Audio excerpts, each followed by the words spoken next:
Today on Mental Health News Radio, Kristin welcomes new podcaster Tim Krass to the show. Tim lived with depression, suicide attempts, and has studied masculinity for more than 37 years. Despite his severe depression and having a heart attack, he has dedicated his life to create awareness of his story so that other men don't have to go through the same pain and suffering that he experienced. Tim is a veteran media and entertainment executive, a writer. He holds a BA in Business Administration from Georgetown, an MA in Sports Management from Ohio State University, and is on the board of directors and advises several organizations and companies. After you enjoy this episode, make sure to download Tim's new podcast, Timeout For Mental Health. Thanks for joining us. I wanna try and take in all the highs, embrace them for more than a moment's time. I want you, please don't move when I push you away. I know I contradict myself some days, but will you ride the lows with me? Welcome to Mental Health News Radio. I am your host, Kristin Sunanta Walker. Our goal is to help discussions about mental health be a regular part of your daily life, no different than discussions about physical health. Mental illness can be a topic of discussion under the umbrella of mental health, along with so many other topics. This show is the original program on mentalhealthnewsradionetwork.com. Our network of shows are played in over 180 countries and cover more topics under that umbrella than you can possibly imagine. We were talking about mental health long before it became cool and popular to talk about, and thank goodness it has become so popular. We have incredible guests, advocates, patients, experts, people. Thank you for tuning in and enjoy our intro music, a song named Lows, written by Aubrey Toon. You can find her music at www.aubreytoone.com. That night when I started praying, I cried. Will you ride the lows with me? Will you ride the lows with me?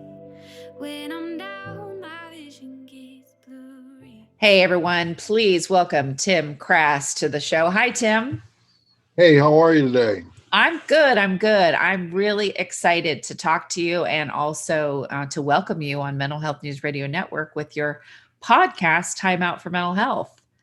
Well, thank you. I'm excited as well. Yeah, I mean, and looking at your website, which we'll get into that a little bit later, so people know how to find you. But there's a great picture of you, and I am horrible at sports, but I'm pretty sure that's an umpire shirt, right? Yes, that is what a referee wears. A ref. Okay. See, that's how bad I am at sports. I'm like, oh, it's an umpire. And my hands are in the timeout sign so that the link is to Timeout For Mental Health.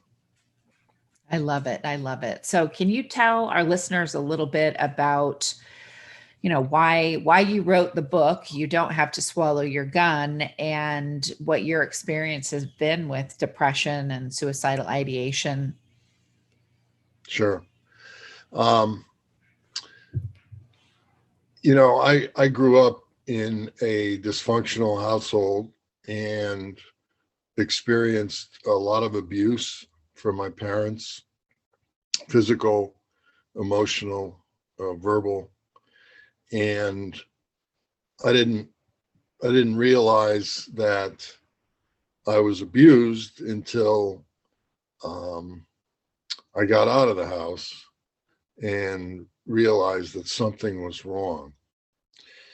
And I then went on a 41-year run of smoking marijuana and other drugs. And I thought that was fine. I was just trying to fool everybody. I was leading a double life. Mm-hmm. And things just weren't working out with relationships. Work actually was pretty successful, but I was I was high all the time,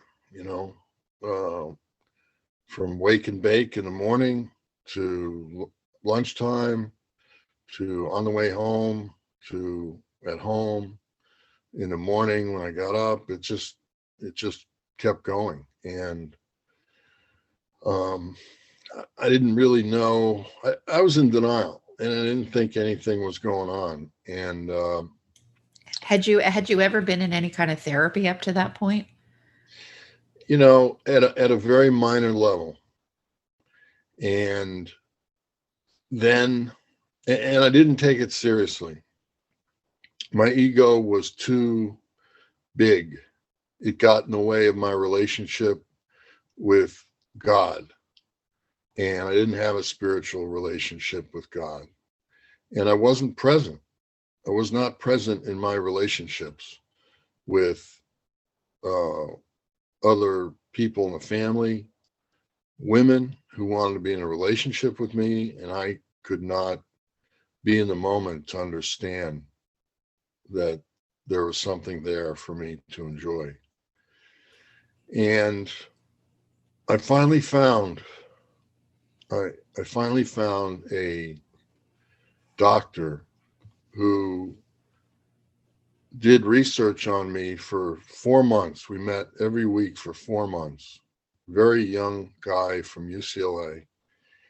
And he did all the research, asked me every question you can imagine under the sun, until one day he said, "This is what you have. You have severe depressive disorder that's reoccurring." And he said, "Not many people get to the other side of this.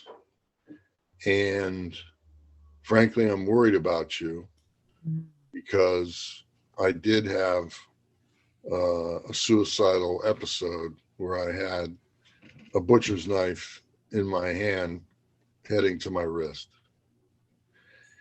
And but he prescribed medication for me, and slowly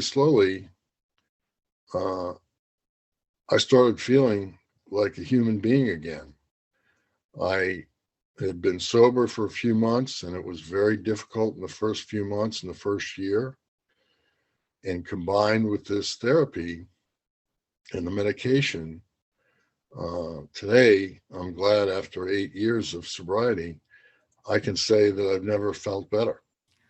So you feel like you were self-medicating? Without a doubt. Yeah. But in denial.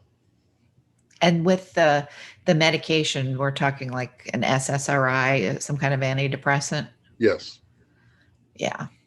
I tell people all the time, I still get shocked when I hear people say things like, "Well, I didn't want to take the medication anymore because I wanted to feel like me." And I'm like, okay, well then I don't know who you're talking to, but that is not how it works at all. And that's some crazy story you've heard. And that's part of what's wrong with the misinformation campaign about taking, things like SSRIs. Yeah, it's all about the stigma around all of these issues: depression, getting help, masculinity.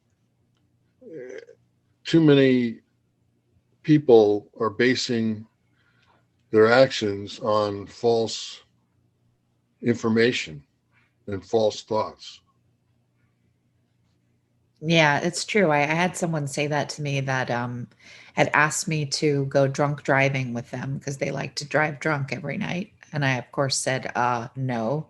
Uh, and then did a show with the president of Mothers Against Drunk Drivers, just to sort of hit it home about that's not a good idea. But they do what you're talking about. They smoke marijuana from the minute they get up to before they go to bed, and they start drinking about 3-4 o'clock in the afternoon and drink until they pass out every single night. And they've been doing this for years, and they're in their 60s. So that but they really wanted to go to get counseling and took medication for a while, but said, oh, I didn't want to take it because I wanted to feel like me.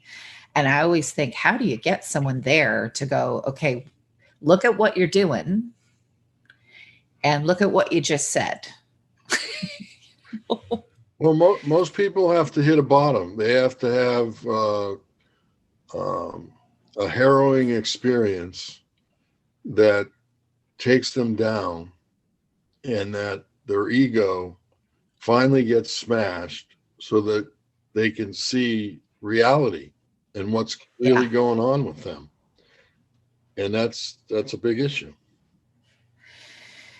So for you, what made you, was it the suicide attempt that made you, was that your bottom, as they say, that made you just go get help? No, the addiction was too strong. In fact, before that, I had a heart attack and was rushed to the hospital, and they put a stent in my heart to stop the blockage. And the good news was that the next day I was home and there was no heart damage. The bad news is 2 days later, I still was smoking pot. Mm-hmm. And 2 months after that, someone in my family suggested I go to some meetings, some 12-step meetings. And I did. And at first I didn't like it, but I found a sponsor who I couldn't get over on. I couldn't lie to. And the guy saved my life. And I follow the program every day, and I help others. And, that's what it took for me to get help, was, somebody in my family suggesting, hey, you need to go to some meetings because you have a problem. It's what's interesting too is you do so much for men, and you're part of the generation that is, just overwhelmed with toxic masculinity. And I mean, there are podcasters on this network, young men that are 15, and one of them is 82. So we run the gamut, but there is that generation that still, grew up with big boys don't cry, men not talking about anything. And what I found interesting was I just did an interview with a good friend of mine named Kevin Fisher. He's the executive director for NAMI in Michigan. And he's an African-American man. And he said, what's a trip since this pandemic, is in play here, is that the highest suicide rate for this year is among white men that are over 60. Yeah, I read that. And I understand it. I get it. If I wasn't working on this project of my book and the podcast and my speaking engagements, I think there's a good chance that I would be back into risky behavior. But every day I get up and I get in front of this computer, and I've got 3 major things to work on that are long-term projects. And thus my time is spent wisely. Yeah. And it keeps me from going outside, where in LA County, where I live, the numbers are just astronomical, higher than they've ever been. Yet I drive down the street and 60-70% of the people don't wear a mask. I know. I don't understand this. Even my mom the other day was, and no shame on it. I just was kind of shocked. My mom was talking about how she went and got a pedicure and gets her hair done. And I'm like, what? Yeah. Oh, I haven't been to a hair salon in over a year, and I'm glad to not do that. Not that I don't want, people that work in that industry to have jobs. It's not that at all. It's just, this is the sacrifice that you make. It's less about fear of getting coronavirus. It's really about, there are people out there that have to work in the fields that they work in and that are putting themselves at risk every day because they're first responders. I don't want to be yet another person that they have to, be at risk for because I'm in the hospital. Right. Yeah, it's unbelievable how the nation has reacted to this, and to believe that, people say, I don't want to be a sheep, and it's all a hoax, and all of this stuff it's beyond me, and it's sad, but sometimes we all have to hit bottom until we can get back up, and I'm hoping that the new administration gets us back going on the right track so that we can be even better as a country. Agreed. So in studying, I mean, you studied masculinity, and you are a man, so you live your own study, but for a long time, more than 37 years, what are some things that that you've, and I know this is a big question, but just some things that you have learned about how to get men like you to open up and be vulnerable and work through the toxic masculinity piece? Well, let me tell you how I define masculinity, and I think it'll give you and the listeners a lot of insight as to what true and healthy masculinity really is.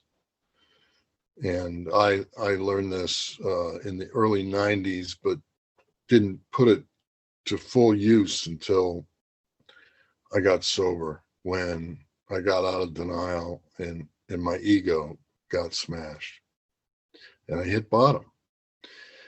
But there's a definition called a three-dimensional man as far as masculinity is concerned that I abide by. And the first side of the triangle is labeled Clint, for Clint Eastwood, because everybody sees him as the manly man. And Clint represents not only the man that is strong and lifts refrigerators down the stairs and pianos into the moving van, but also the man who is strong in that he will do the tough things that he knows need to be done, even though the truth may be painful for himself or another person that he's talking to. Having a discussion with his family, his wife, his girlfriend, his cousins, his daughter, his son, people at work, and taking on those tough issues and not being overbearing or egotistical, but communicating that this needs to be discussed, and I want to help you to see what's really going on here. So that's the first part of the triangle, the Clint portion, the guy who does the tough things. The second part of the triangle I call Curly, for Curly and the Three Stooges. because Curly was a funny guy. And the communication here is that men need not take life so seriously, that having a sense of humor is a big part of being a man, being light, not being so heavy all the time. And again, this requires the ego to be smashed or lowered. And it just, everybody appreciates a healthy sense of humor. It's disarms everybody. It makes people relax, feel good. Laughing is a tremendous tonic to health. So that's a big part of being a man, is having a sense of humor and not taking life so seriously. And the third part of the triangle is called Gandhi, because I believe that a man has to have some spiritual part active in his life, no matter what it is, no matter how he views it, but he's got to have some spirituality flowing through his mind and body. And like I said, a man can choose however he wants to look at it, however he sees his connection with a power greater than himself. And but practice that. And when a man has all three of those things going for him simultaneously, then I believe he's a masculine man who exudes healthy masculinity, who will respect others, both men and women. They're inclusive of women. They're not going to talk over women. They're going to realize that women have something to contribute. And it's their job to create an environment where others, both men and women, have the opportunity to communicate with them and be who they really are, without the man talking over them, criticizing them, fixing them. This is the roots of a healthy relationship, when the other person feels like there's a healthy environment between the two people, such that they can be their authentic self and talk about anything. And even if they don't agree, they can agree to disagree, and that's okay. There's nothing wrong with that. Nobody has to be right. You know, my sponsor would always tell me, after I'd complain to him about everything that's gone wrong in my life, he'd say, look, do you want to be happy or do you want to be right? And that sticks with me every day, because if I don't check my ego, I get into competitiveness and wanting to be right and, you know, exploding on somebody instead of pausing, using time as a management tool so I can think about the situation and not be guilty of contempt before investigation. I don't always know what's really going on with the other person in totality. So I don't, and I don't think others have a right to be judgmental. Have you, and I'm sure the answer to this is yes, but I want to ask it anyway, but are there people in your life that, women especially, that, know you from years ago before you started doing the work that you're doing now on yourself and, in your career, that have caught up with you now and been like, did you have a transplant? What's happened? Well, a lot of the feedback I get online is from women who applaud the work that I'm doing because they feel the brunt of this toxic masculinity, and the relationships, whether it be at home or in the workplace, are damaged by this toxic masculinity. I've got women and men in my life that have noticed the change. I worked with a lady twice in the entertainment business who we were always good friends. And, I've since told her about what I'm working on. And she applauds it and sees it, but she says, so many men are oblivious to what you're talking about. And she's just jaded by the treatment that she's been on the wrong end of. But she's testing me all the time. She's very high energy and is always challenging me about my views, and that's very healthy.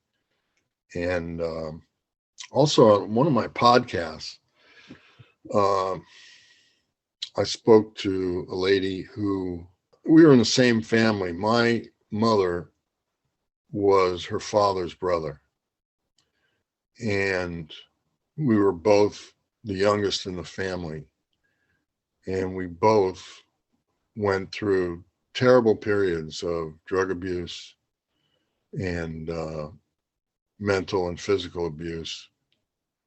And somehow we have both come out the other side. She's owns a company that is about care for medical care for others across the country, in employing nurses and healthcare people to help people in their homes so that they don't have to go to a senior living situation, and they can stay at home where they want to be home, but still maintain their health. And it still is. It's eye-opening, and feels incredible that today, after going through all of this depression and drugs and alcohol and abuse, that we can talk at a very high level, a very deep level about such serious issues, and we practice this healthy life that we learned from our experiences and turned it around to help others with what we went through, so that there's more healthy people out there. And so she definitely has seen a difference, and vice versa.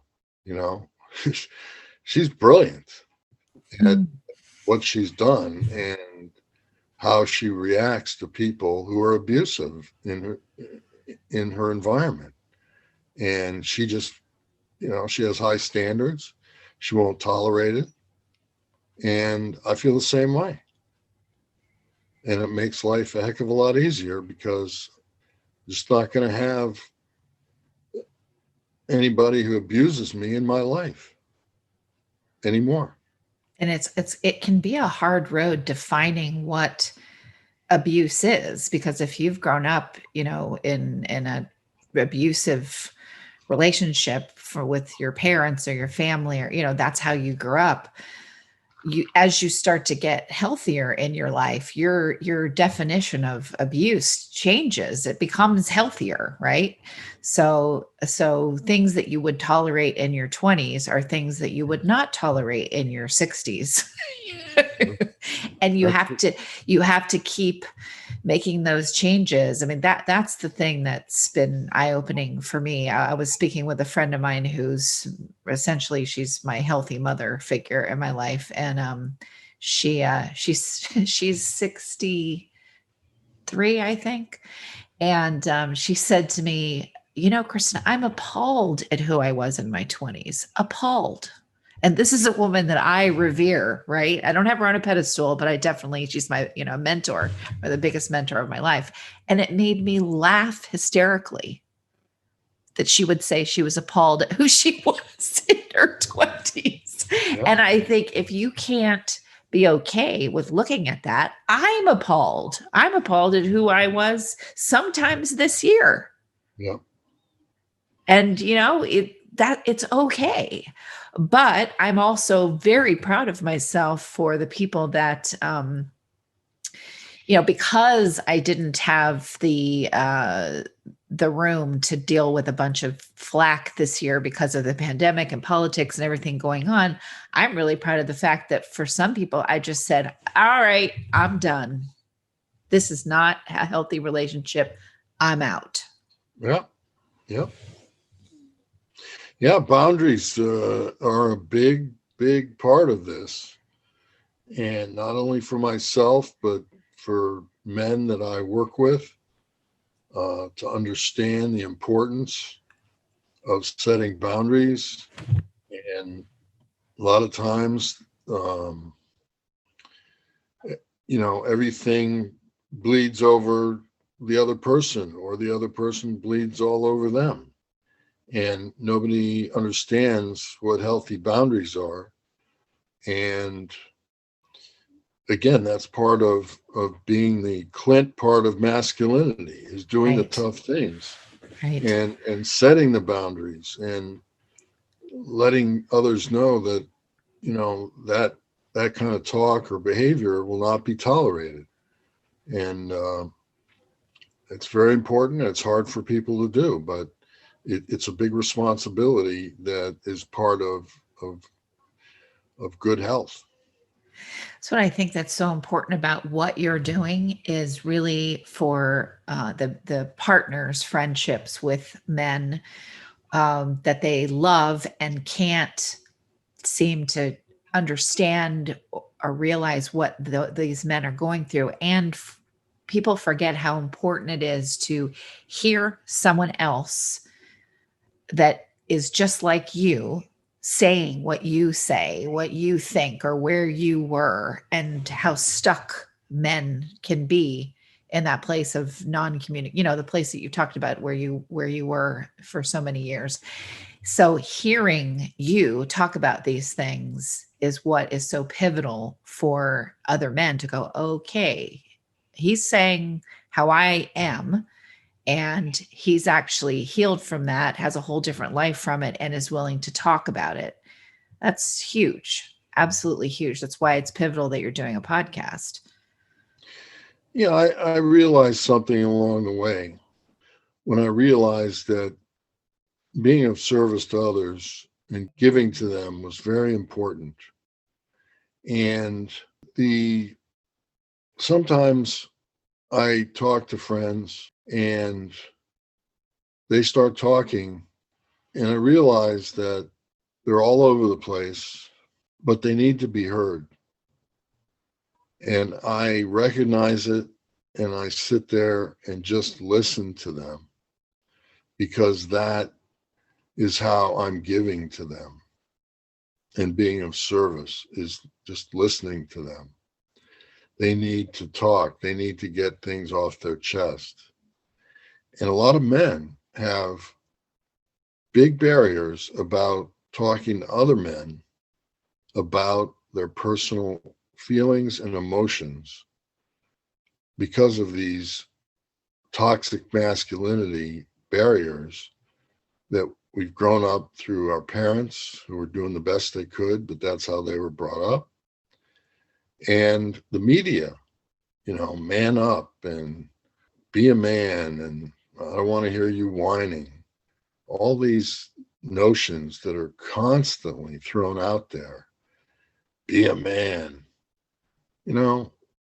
If Nike, changed their logo and tagline from just do it to, ask for help or something along those lines, they're such a powerful brand that's the social community, the social responsibility of business, which is just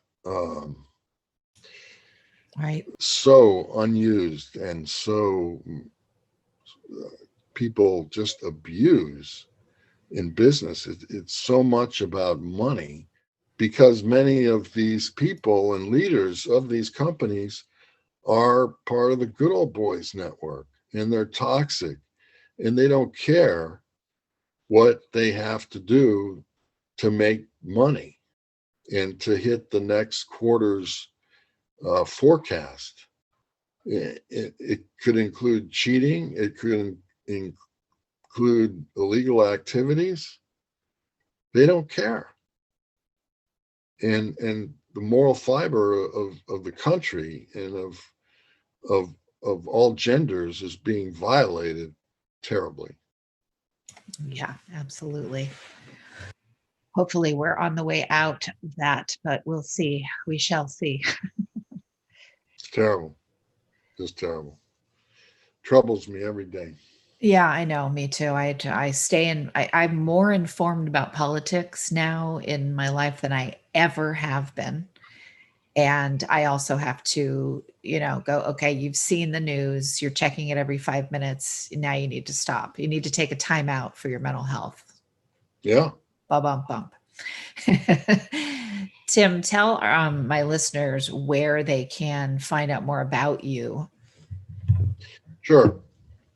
I have a website called timkrass.com, all one word, TIMKRAS as in Sam, S as in Sam.com. And that has everything about my book and my podcast and my speaking engagements. And my podcasts are now available on the Mental Health News Radio Network, and that's a good thing. So excited. And they're available on the usual places people get their podcasts: Apple Podcasts, Spotify, and most everywhere where podcasts are available. And I post on social media, Timeout for Mental Health or Timeout for Mental Health podcast. So a lot of postings that I make are available there as well.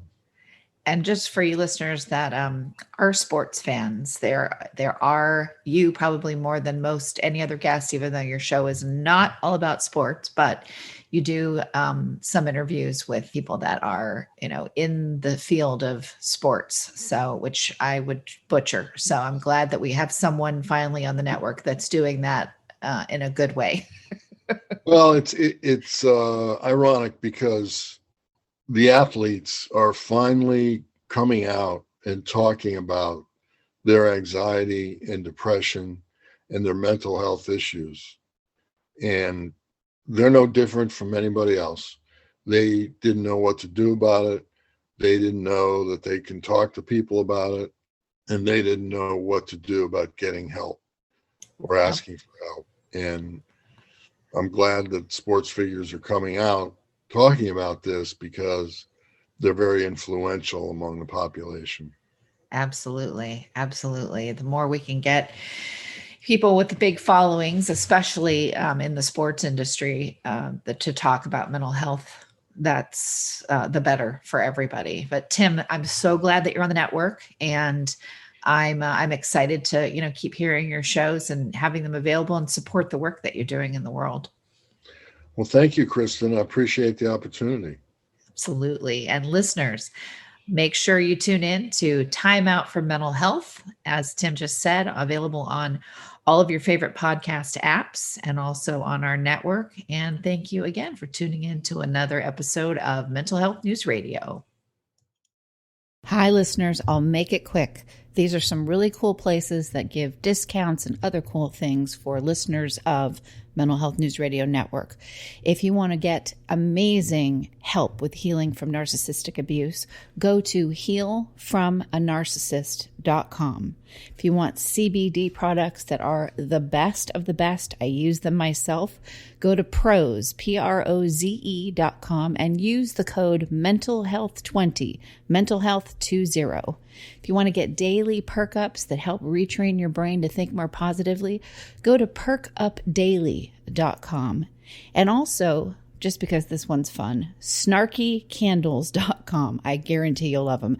Snarky with a Y, SNARKY candles.com. And don't forget, if you want to hear all the shows on the network about first responders, you can go to firstrespondernmentalhealthnetwork.com, and all of our shows that focus on narcissistic abuse, narcissisticabusehealingnetwork.com.